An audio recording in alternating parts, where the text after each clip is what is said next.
नमस्ते दोस्तों, मेरा नाम मुकेश, मैं एक शराबी हूँ। हाय मुकेश भाई। हाय। केवल ईश्वर की कृपा, आप लोगों की मदद, ये पावरफुल स्पिरिचुअल प्रोग्राम, यही एकमात्र वजह है कि मैंने सुबह से शराब नहीं पी और एक संतुलित जीवन जीने की कोशिश जारी है। दोस्तों, मैं मनोबल समूह नागपुर का सदस्य हूँ। नागपुर फेलोशिप से हूँ मैं। मेरा डेट ऑफ सोब्रिटी 13 अक्टूबर 2017 है। और सबसे पहले तो आप लोगों का थैंक यू कि आप लोगों ने मुझे एक्सप्रेस होने का मौका दिया ओपन माइंड से, कि मैं मेरे साइकोसोमैटिक डिसीज को, मेरे अनुभव यहाँ रख पाऊँ। दोस्तों, मेरा 15 साल का अल्कोहलिज्म रहा है। मैं 15 साल शराब पिया हूँ। और टू बी वेरी ऑनेस्टली, मैं खुद को शराबी नहीं मानता था। तो हुआ ऐसे कि मुझे पता तो था कि ये प्रॉब्लम्स थोड़े बहुत क्रिएट हो रहे हैं, थोड़ी सी सोशल इमेज खराब हो रही है, या फिर पैसे की बर्बादी हो रही है। पर वो एकदम लाइटली था। उसको मैं बहुत ज्यादा सीरियस नहीं ले रहा था। यार, मैं बोला चलता है, शराब नहीं पियेंगे तो करेंगे क्या लाइफ में। मेरा एक्चुअली शराब का कैलकुलेशन बन गया था, लाइफ इज इक्वल टू शराब। हर चीज में एंजॉय करने का, या फिर दुख को शेयर करने का, या दुख मनाने का, किसी भी तरह का फ्रस्ट्रेशन निकालने का, या फिर नाचने के लिए। और हम सबके एक्सपीरियंस है, वो शराब बन गई थी। That's why we are here. तो ऐसा ही चल रहा था। एक दोस्त की अंडर कंस्ट्रक्शन सेकंड फ्लोर पे पार्टी थी, और मेरा एक चाइल्डहुड फ्रेंड जिसके साथ मैंने बहुत शराब पी, और मेरे नजर में वो बहुत बड़ा शराबी था, और मेरे को दिल से लगता था कि यार इसने शराब बंद कर देना चाहिए, क्योंकि ये अपने जीवन को पूरी तरह से नाश कर रहा है। मैं मेरे मामले में नहीं सोचता था। और उस दिन उस बंदे ने शराब पीने से मना किया। शराब पीने से मना किया, और मुझे बड़ा अट्रैक्शन हुआ कि मैं बोला यार, ये शराब नहीं पी रहा, इतना बड़ा शराबी। तो उसने मुझे बताया कि फ्रॉम लास्ट 3 मंथ्स मैं शराब नहीं पी रहा हूँ। तो मैं बोला यार, ये तो साला मेरा क्या हो गया, ये पिछले 3 महीने से शराब नहीं पी रहा। तो उसने मुझे बताया कि मैं यार एक ऐसी ऐसी संस्था में जाता हूँ, इसके वजह से मैं शराब से दूर हूँ।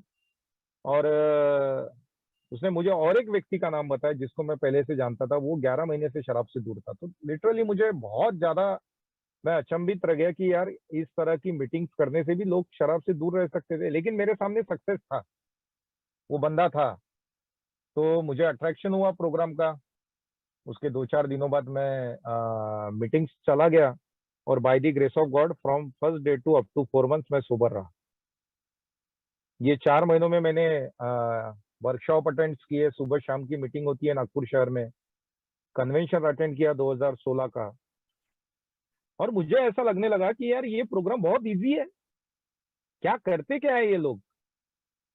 एक की बारी आती है, वो अपनी बर्बादी बड़ी प्राउड फील करके बताता है कि यार मैंने घर के भगवान तक बेच खा गए और उससे दारू पी गया।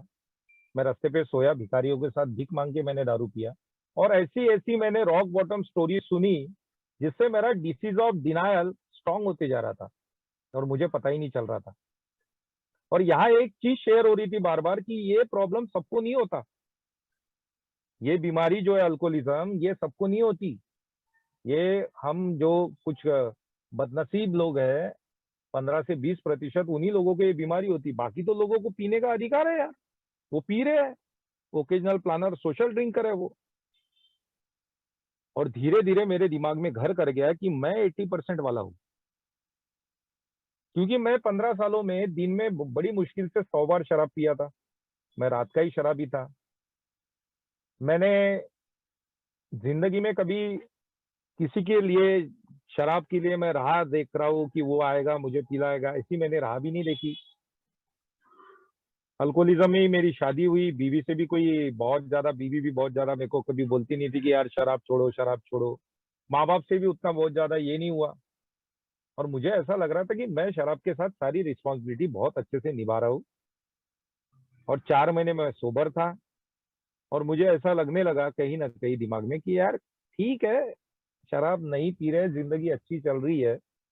बट यार अपन थोड़ा जल्दी आ गए। और मैं ओल्ड एज लोगों को देख रहा था, मैं बोला ये पी खा के मस्त आए हैं, सारी दुनिया की ऐसी तैसी मस्त मजा लूट के, और अभी बता रहे बुढ़ापे में कि भैया ये डिसीज है और रुक जाओ। तो एक रीजन भी ऐसा ही था, वो मेरे लिए बहुत घातक बना, जिसने मुझे स्पिरिचुअल मीटिंग से दूर कर दिया। और इस 4 महीनों के पीरियड में मैंने बिग बुक हो, 12 by 12 हो, पाकीटॉन हो, लिविंग सोबर हो, ये सारी किताबें खरीद ली थी।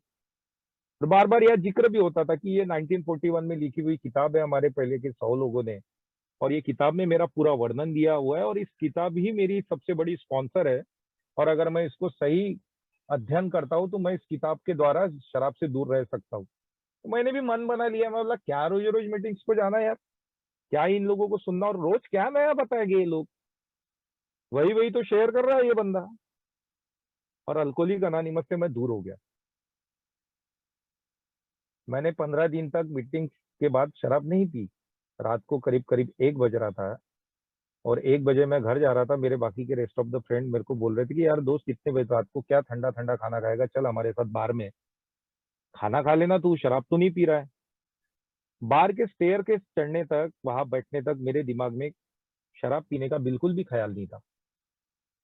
किस तरह से ये फ्रैक्चर ऑफ सेकंड में अपने जाल में लेती है ना, ये मैंने अनुभव किया हो।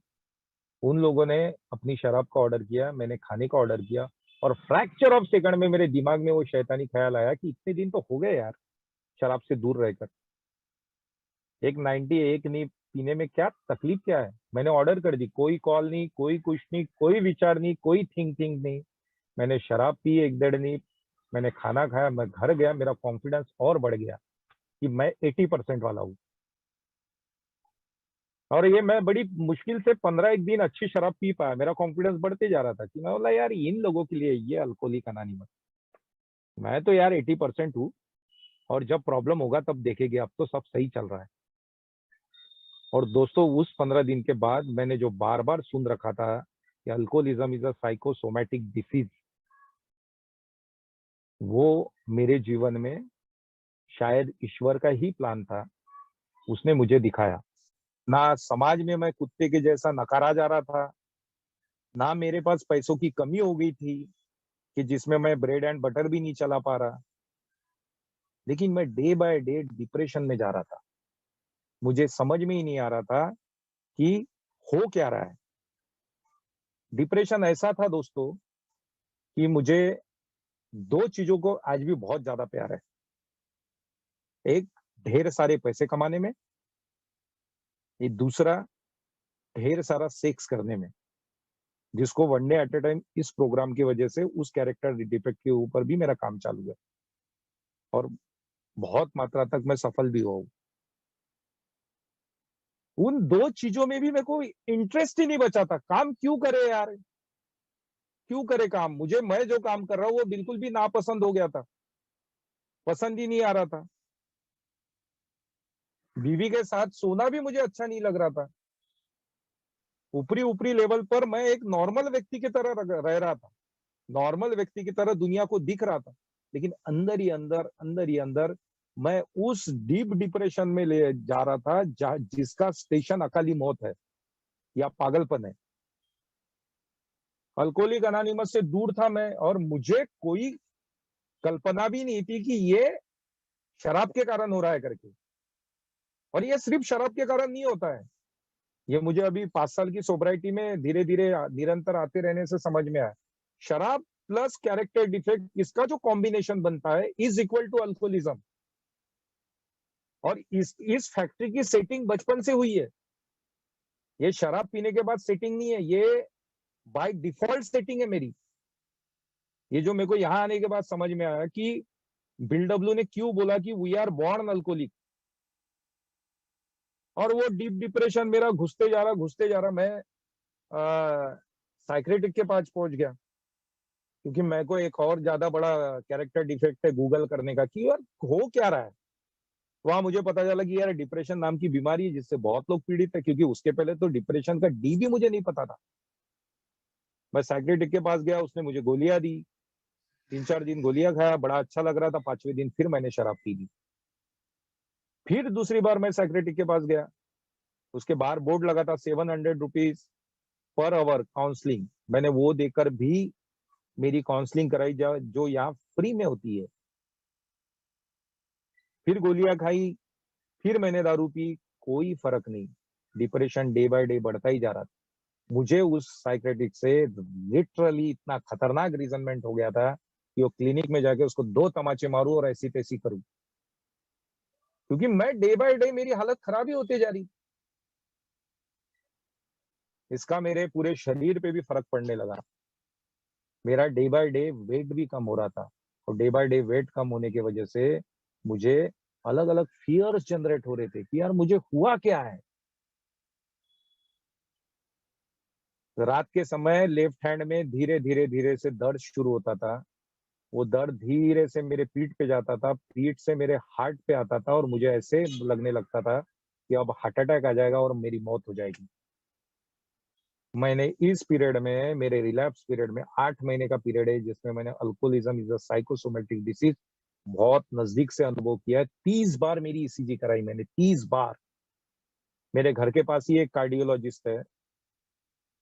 मैं, ऐसा कुछ भी हुआ तो तुरंत चला जाता हूँ, क्योंकि मेरे को मालूम है कि मैं बहुत डरपोक इंसान हूँ, मौत से बहुत डरता हूँ मैं। वो ईसीजी करता था, वो मेरे को बोलता था, अरे कुछ नहीं है मुकेश, एसिडिटी है। वो पैंडी की गोली देता था। मैं उसको बोलता था, सर ईसीजी नहीं, इको कर लो। वो इको कराया। मैं बोला, सर टीएमटी भी कर लेते। उसने टीएमटी भी कराया। अब उसने मेरे को हंस के बोला था, दोस्त बोले अब सिर्फ एंजियोग्राफी बाकी है, वो भी कर ले। और एंजियोग्राफी में वो एक स्टेन आपके अंदर डाली जाती है, तार अंदर डाला जाता है, जिसको मैंने गूगल पे पढ़ा था कि एंजियोग्राफी करते समय भी कुछ लोग मरे हैं। उस डर से मैंने एंजियोग्राफी नहीं कराई। इतना डर, मौत का डर मेरे अंदर बढ़ गया था। मैं बोला यार अब मेरी मौत निश्चित दिख रही है मुझे। लेकिन मुझे ये बिल्कुल समझ भी नहीं आ रहा था कि शराब प्लस कैरेक्टर डिफेक्ट को कॉम्बिनेशन से मैं साइकोसोमेटिक डिसीज में आ चुका हूँ, जिसका प्रमुख कारण अल्कोहल है और उसका बाद इज्म है। ये कहीं मेरे दिमाग में नहीं आ रहा था, और मैं इलाज कराया जा रहा। एलोपैथिक डॉक्टर के पास गया, एमबीबीएस एमडी, उसको उससे मैंने डिस्कस किया, उन्होंने मुझे गोली दी, कोई फायदा नहीं। नागपुर शहर के टॉप के 2 होम्योपैथिक डॉक्टर्स, एक ने तो यार मेरी नाड़ी देखते से फ्रैक्चर ऑफ सेकंड 30 सेकंड में बता दिया था कि यार आप बोले बहुत डीप डिप्रेशन में। मैं बोला यही भगवान है, 30 सेकंड में इसने मेरे को डायग्नोस कर लिया। मैं बोला अब तो पक्का ठीक हो जाऊंगा मैं। उन्होंने गोलियां दी, कुछ लिक्विड दिया, मैं पिया, कोई फायदा नहीं। आयुर्वेदिक डॉक्टर्स हो गए, होम्योपैथिक डॉक्टर्स हो गए, एलोपैथिक डॉक्टर्स हुए, कोई फायदा नहीं हो रहा था। डे बाय डे मेरा वेट कम हो रहा है, डे बाय डे मेरी शक्ल एक चूसे हुए आम की तरह होती जा रही थी। मैं कभी हाथों को, मेरे जो बाइसेप है उनको हाथ लगाया करता था कि कम हो गए। कभी मैं देखता था पैंट ढीली हो रही है, कभी मैं देखता था यार पिछवाड़ा तो अंदर घुसते जा रहा था, कभी देखता हूँ कि छाती अंदर चली गई है। समाज में लोग मेरे को बोल रहे थे, यार ऐसा क्यों हो गया तू, ऐसा क्यों हो रहा है। मेरा डिसीज और बढ़ते जा रहा था कि यार एग्जैक्टली हुआ क्या है मेरे को। और मैं ये सब दबाने के लिए रो मेरी दारू की मात्रा बढ़ती जा रही थी। दारू पे दारू, दारू पे दारू मैं पीते जा रहा था, क्योंकि मुझे समझ में ही नहीं आ रहा था कि हो क्या रहा है। एक दिन ऐसे ही रात को 10 बजे मैं लौटा, और मुझे एकदम से पसीना आने लगा, वही सेम। बहुत एंजाइटी होने लगी। मेरी मेरी पीठ है जो पूरे पसीने से लथपथ होने लगी, जबकि ठंडी के दिन थे। मैं ईसीजी करा चुका था, इको करा चुका था, टीएमटी करा चुका था, होम्योपैथिक ले चुका था, आयुर्वेदिक ले चुका था, सारी ट्रीटमेंट कर चुका था। अब मैं, जिसके ऊपर मेरा कौड़ी का विश्वास नहीं था, मैंने मेरे फादर को जगाया। रात के 10:30 बजे थे। मेरे घर से 15 किलोमीटर कार ड्राइव करने के लिए मैंने और एक मेरे भतीजों को बुलाया। हम 15 किलोमीटर गए। मेरे पिताजी के एक दोस्त है जो बाहर का देखते हैं, जिसको आवा बावा हम लोग कहते हैं। मैंने बोला यार मेरे को डेफिनेटली कहीं ना कहीं बाहर का हुआ है, प्लीज आप मुझे देखिए। उन्होंने रात को करीब करीब 11:30 बजे एक सिंगल काले धागे के लिए मुझे आधा घंटा में वो कामठी नाम का जो एरिया है वहां घुमा। मैं वो 5 रुपए का काला धागा लेकर आया। वो काले धागे से उन्होंने क्या देखे भगवान जाने, हाफ एन आवर मेरे को चेक किया, और उसके बाद बोले तेरे को बाहर का कुछ भी नहीं है। यार एक नॉर्मल आदमी को खुशी होना चाहिए कि मुझे बाहर का भी नहीं है, मुझे दुख हुआ था। मैं बोला साला मेरे को बाहर का भी नहीं है, मेरे को हुआ क्या है। एलोपैथिक डॉक्टर बोलता कि कुछ हुआ नहीं है, ये गोलियां है, ये डिप्रेशन है। होम्योपैथिक बोलता है डिप्रेशन नहीं है, गोलियां, पर मेरा इलाज ही नहीं हो रहा है। बाहर का देख रहा हूँ तो बाहर का कुछ नहीं है। डे बाय डे मेरी सिचुएशन खत्म ही होती जा रही। आज मैं समझ सकता हूँ दोस्तों कि अगर मैं अल्कोहलिक अनोनिमस में नहीं आया होता, HOW हाउ का फार्मूला मेरे को नहीं मिला होता, मुझे ओपन माइंड होने में कॉन्फिडेंस आप लोगों ने दिलाए नहीं होते तो मुझे नाम लेना चाहिए, क्योंकि वो मैं ऐसे लोगों के नाम ले रहा हूँ जो जिनके जीवन में सक्सेसफुल की परम सीमा पे पहुंचे थे वो लोग। भैयू जी महाराज, सुशांत सिंह राजपूत, अभी रिसेंटली में डॉक्टर शीतल आमटे, उन्होंने सुसाइड किया यार। मुझे आज समझ में आता है अल्कोहलिक अनोनिमस में आने के बाद कि उन लोगों ने क्यों सुसाइड किया होगा, क्योंकि मेरी परिस्थिति वही थी। डिप्रेशन आपका बहुत खतरनाक तब ज्यादा हो जाता है जब आपके पास कोई रीजन ही नहीं हो। एक रीजन होना है दुख ही होने के लिए, नैराश्य में जाने के लिए, डिप्रेशन में जाने के लिए, एटलीस्ट एक रीजन होना चाहिए। मेरी वाइफ मुझे तंग नहीं कर रही थी, मेरे माँ बाप मुझे तंग नहीं कर रहे थे, मेरा फाइनेंस ठीक ठाक था, ब्रेड एंड बटर चल रहा था, समाज में भी बहुत ज्यादा धुतकारा नहीं जा रहा था। मेरे पास रीजन ही नहीं था, मेरे को समझ में नहीं आ रहा था ऐसा क्यों हो रहा है। आप यकीन नहीं मानोगे, मैं वो पीओपी के जो धीरे धीरे फैन चलता था और वो फैन ऐसा ऐसा हलता था, मैं उसका ढक्कन नीचे करके नट चेक किया होता था कि ये मेरे ऊपर गिरेगा तो नहीं, और गिरेगा तो मैं मरूंगा, मेरी बच्ची मरेगी। ये सारी फियर्स मेरे को बहुत सता रहे, समझ में नहीं आ रहा था करूं क्या। अल्कोहलिक अनोनिमस में मदद भी नहीं मांग रहा था, क्योंकि मुझे लग ही नहीं रहा था कि ये alcoholism is a psychosomatic disease. Psychosomatic का गूगल में भी अर्थ डालोगे तो वो कुछ नहीं है। एक रस्सी पे बीवी ने डाला हुआ कपड़े सुखाने का वाला शर्ट है, जिसको रात में मैं वॉशरूम के लिए निकलता हूँ और वही शर्ट मुझे भूत नजर आता है। यही साइकोसोमेटिक है, और सेम अल्कोहलिज्म में होता है जो मेरे साथ हुआ। कुछ नहीं हुआ था, लेकिन इतना सारा कुछ मुझे लग रहा था। कभी लगता था हार्ट अटैक आएगा, कभी लगता था किडनी खराब तो नहीं है, कभी लगता था यार एक बार वो सिटी में विदाउट प्रोटेक्शन सेक्स हुआ था, मुझे एचआईवी तो नहीं हो गया। मुंह फाड़ फाड़ के वो मोबाइल का टॉर्च लगा के मैं मेरा मुंह देखते रहता, साला कि कैंसर तो नहीं हो गया। भूख नहीं लग रही थी, डे बाय डे वजन कम होते जा रहा था, चेहरे की चमक खत्म होते जा रही थी। लोग बोल रहे थे कैसा है तू, कैसा हो गया। और ये तो सबसे बड़ी बीमारी है कि जब आपको लोग बोलने लगते हैं कि यार कैसा हो गया तू, क्यों ऐसा दिख रहा है, और मैं वो अंदर ही अंदर मरे जा रहा था, और मैं किसी से शेयर भी नहीं कर पा रहा था। बीवी के तो मैं एकदम मूर्ख समझता था कि इसको क्या शेयर करूं यार, इसको क्या कौड़ी की अक्ल। मैं तो साला एमडी के पास जाके आया, उनको समझ में नहीं आया ये क्या बताएगी। 12 अक्टूबर 2017 की रात तक ऐसा ही चला, करीब करीब 8 महीने। और alcoholism is a psychosomatic disease 12 अक्टूबर 2017 तक मेरे दिमाग में आ ही नहीं रहा था कि ये सब उसके लिए हुआ। 12 अक्टूबर 2017 की रात मेरे वाइफ ने, और मेरे वाइफ के मुंह से ईश्वर ही बोला होगा, यार तुम वही जाओ, 4 महीने अच्छी जिंदगी जी रहे थे, हमको जीने दे रहे थे, तुम क्या लगा के रखे ये डॉक्टर वो डॉक्टर, वाह बावा। यूट्यूब पे मैंने ऐसा कोई स्पिरिचुअल गुरु नहीं, कोई मोटिवेशनल स्पीकर नहीं जिसको सुना नहीं। रात रात भर कान में लीड लगाकर यूट्यूब के टूल बार में, गूगल के टूल बार में लिखता था मैं कि खुश कैसे रहे। खुशी मीलों दूर निकल गई थी, कोई फायदा नहीं। हाफ एन आवर अच्छा लगता था, बड़ा मोटिवेट होता था, फिर फुस। रोज सोचता था कि यार सुबह उठेंगे, जिम जाएंगे, वॉकिंग जाएंगे, दुनिया एक नई शुरुआत करेंगे, पर कुछ नहीं होता था। हर कल पहले वाले कल से बदतर होते जा रहा था। 12 अक्टूबर 2017 की रात दिल से ग्रेटिट्यूड है मेरे बीवी को, और दिल से ग्रेटिट्यूड है ईश्वर को कि उस ईश्वर ने वो मेरे वाइफ के मुंह से गिलाया कि अरे वही जाओ, 4 महीने अच्छी जिंदगी जी रहे थे और जीने दे रहे थे, और मेरे जैसा कैरेक्टर डिफेक्टेड आदमी सब करने के बाद भी नहीं मान रहा था कि सब तो हो गया। मेरे भी दिमाग में आ रहा था अरे यार सब तो हो गया, आयुर्वेदिक, होम्योपैथिक, एलोपैथिक, आवा बावा, अभी इन सबको सुन लिया तूने, किसी को तो नहीं छोड़ा, मैं नाम नहीं लेना चाहता, सबको सुन लिया, फायदा क्या हो रहा। और मेरा प्रीवियस एक्सपीरियंस 4 मंथ्स का था, यस, बड़ी अच्छी लाइफ जिया था यार मैं वो 4 महीनों में। बड़ी एक अलग एनर्जी थी, बड़ा बड़ा अलग सा आनंद था, एक क्यूरियोसिटी थी जानने की, एक अलग से विश्व को। अल्कोहलिक अनोनिमस एक अलग सा विश्व है,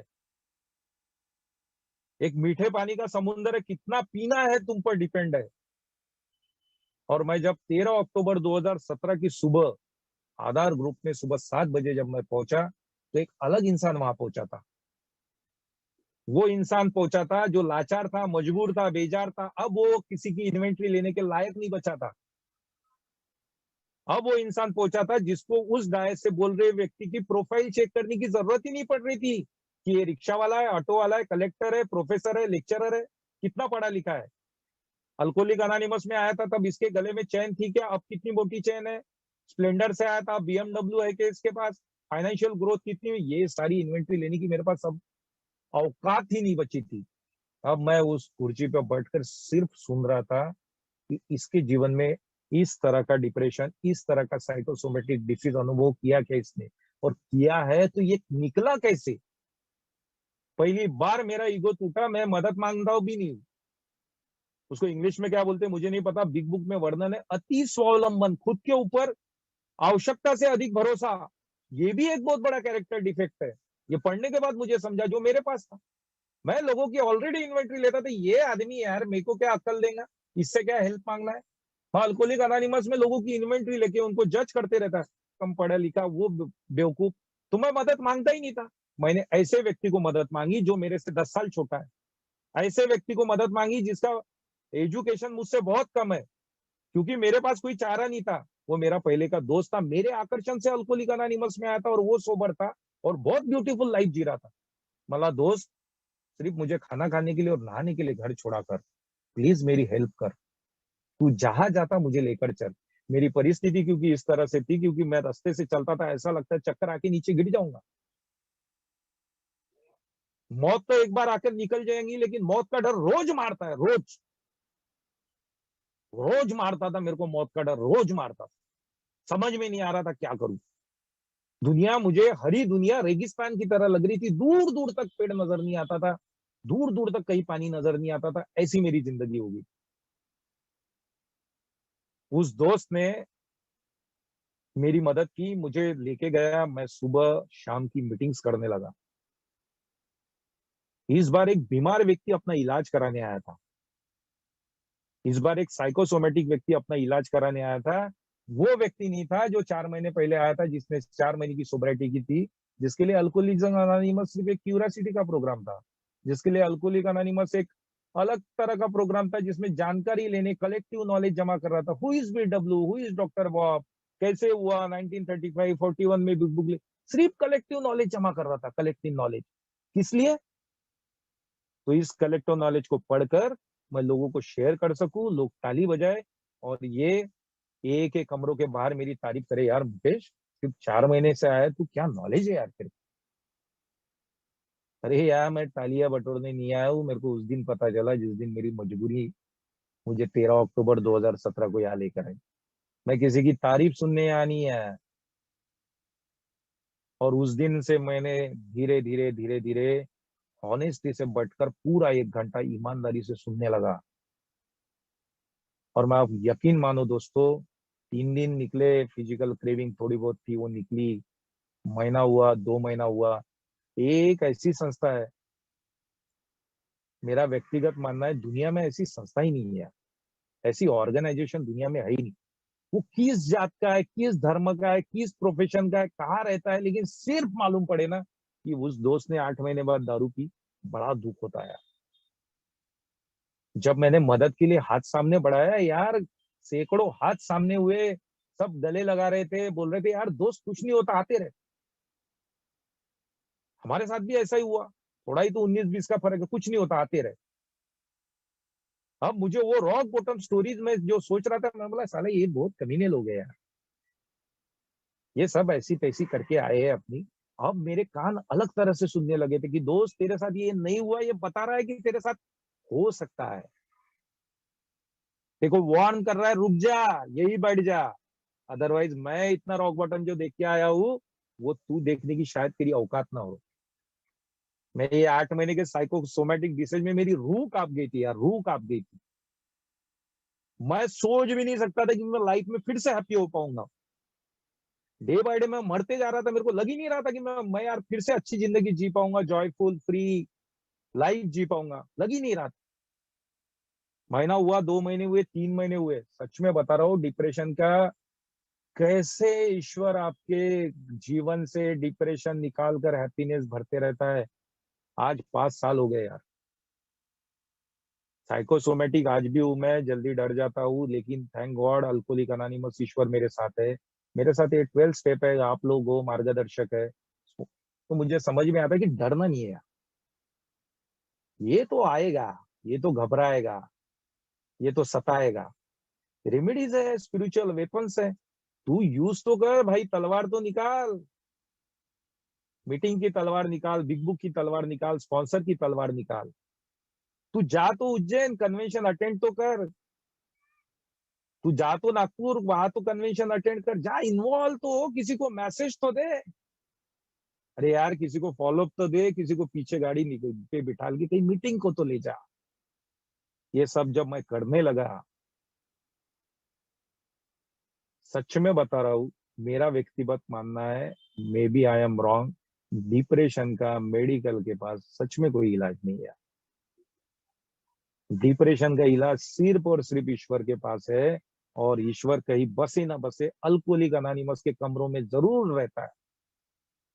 आज भी 93 लोग जुड़े हैं।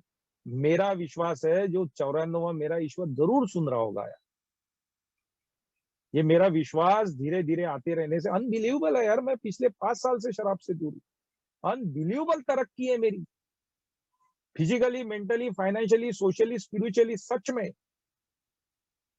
ये is a journey, here is no destination. इस मार्ग पे रोज मीटिंग करने की पूरी कोशिश करते रहता हूँ। आई एम रिस्पॉन्सिबल, प्रार्थना की मैं कोशिश करते रहता हूँ कि यार किसी की तो भी मदद की जाए। वो जो सुकून है ना, वो दुनिया में कहीं नहीं है।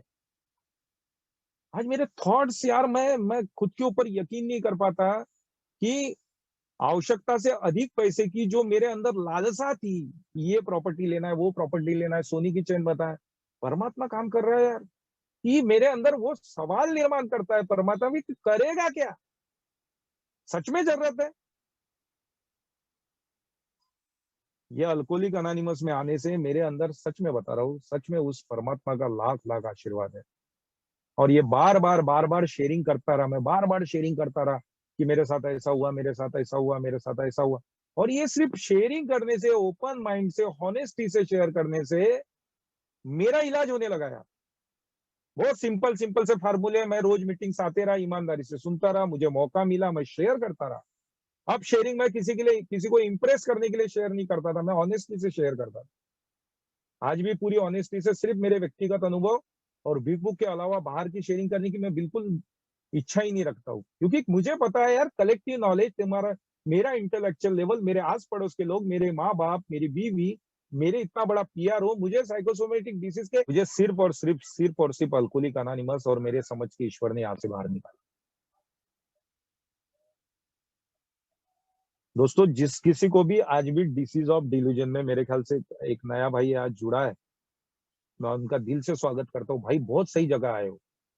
शराब नाम की समस्या अगर सच में तुम्हारी है, तो दुनिया में लोग बोलते हैं कि और भी बहुत तरीके हैं शराब छोड़ने की। मैं बोलता हूँ, मेरा व्यक्तिगत मानना है कि शराब से दूर रहकर एक सुंदर जीवन जीने का एकमात्र तरीका अल्कोहलिक अनोनिमस है। क्योंकि it's a really way of life, अगर मेरे जिंदगी जीने का एक अभिन्न अंग है। अल्कोहलिक अनोनिमस का लिटरेचर ना पढूं, मीटिंग ना करूं, स्पॉन्सर से बात ना करूं, फेलोशिप में ना रहूं, किसी मेंबर से बात ना करूं, तो मुझे अलग सा फीलिंग होती है। आज मेरी जिंदगी जीने का पार्ट बन गया है। और दिमाग में आज भी थॉट्स आते, यही सब करता रहेगा क्या यार। पद पैसा प्रतिष्ठा की रेस में दुनिया कितनी आगे निकल गई, और तू क्या कर रहा है। This is also psychosomatic thoughts.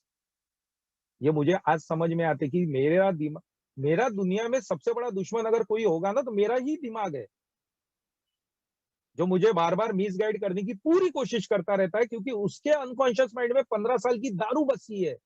वो सारे कैरेक्टर डिफेक्ट्स आज भी तूफान मारते रहते हैं, अगर मैं उसके ऊपर one day at A time काम न करूं। ये जो वर्ल्ड कप होने जा रहा है, ये मुझे बार बार बुलाता है कि दोस्त, महीना भर काम करके पैसे आएंगे तेरे पास। आज विराट कोहली अच्छा खेलेगा, पैसे तो लगा, 1 लाख पे 1 लाख।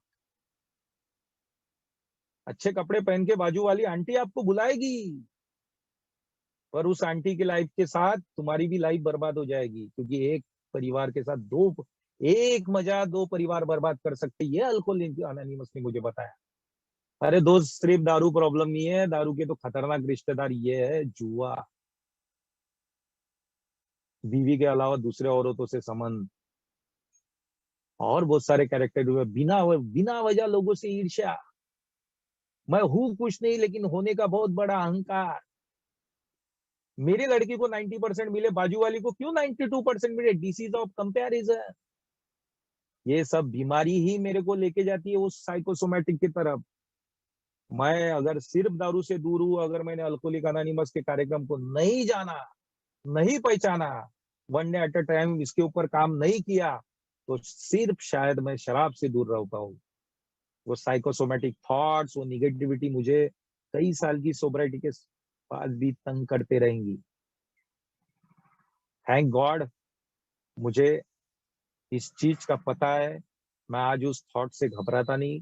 मॉर्निंग में एक थॉट्स आया था, आज मैं थॉट्स को ऑब्जर्व करता हूँ, परमात्मा को मदद मांगता हूँ प्रार्थना के द्वारा कि भगवान इस थॉट्स को दूर कर, और मेरे अंदर एक सकारात्मक थॉट है, तुरंत मैं जाके किसी के साथ ओपन माइंड होता हूँ, अल्कोहलिक अनोनिमस के कमरे में चला जाता हूँ, बिग बुक पढ़ लेता हूँ। इसलिए one day at a time आज सोबर हूँ, एक संतुलित जीवन जीने की पूरी कोशिश चालू है। आज भी मेरे अंदर बहुत सारे कैरेक्टर डिफेक्ट्स है जिसको one day at a time मैं काम कर रहा हूँ। और दिल से थैंक यू इस ग्रुप का, जिन्होंने मुझे मेरी साइकोसोमेटिक डिसीज को ओपनली एक्सप्रेस करने का है, क्योंकि ये मेरा बहुत बड़ा इलाज है। जब जब मैं ओपनली ओपन माइंड से एक्सप्रेस करता हूँ, मेरा इलाज होते रहता है। और मुझे इस चीज की खुद के माइंड को एक जानकारी हमेशा पहुंचाती रहती है कि दोस्त संभल जा, ज्यादा मगरा मत, किस हालत से आया था पता है तुझे। तो अल्कोहलिक अनोनिमस का इंपॉर्टेंस मेरे लाइफ से खत्म नहीं होता है, और यही विश्वास मेरे श्रद्धा में धीरे धीरे परिवर्तित हो रहा है कि अल्कोहलिक अनोनिमस में मेरे जीवन की हर समस्या का समाधान है, बशर्ते मैं ईमानदारी से आते रहूं, खोजूं, और one day at a time इसके ऊपर काम करूं। Thank you very much.